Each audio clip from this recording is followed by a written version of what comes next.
8 సౌభాగ్య స్థానాలు ఉన్నాయి. ఆ 8 సౌభాగ్య స్థానాల్ని పొరపాటున కూడా కాలుతో తొక్కడం కానీ, కాలు తగలడం కానీ, నోటితో నింద చేయడం కానీ, విమర్శించడం కానీ, తక్కువ చేసి మాట్లాడడం కానీ చేస్తే అటువంటి వారు ఉత్తర జన్మల యందు అమ్మవారి యొక్క అనుగ్రహాన్ని కోల్పోతారు.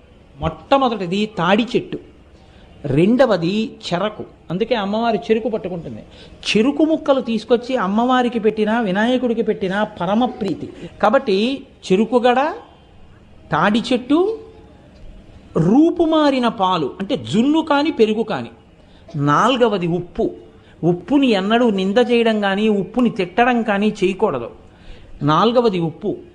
ఐదవది అనుములు. ఆరవది ఎర్రటి రంగులో ఉండేటటువంటి పువ్వులు. ఇంకొక 2 స్థానాలు కూడా ఉన్నాయి. జీలకర్ర. 8వది ధనియాలు.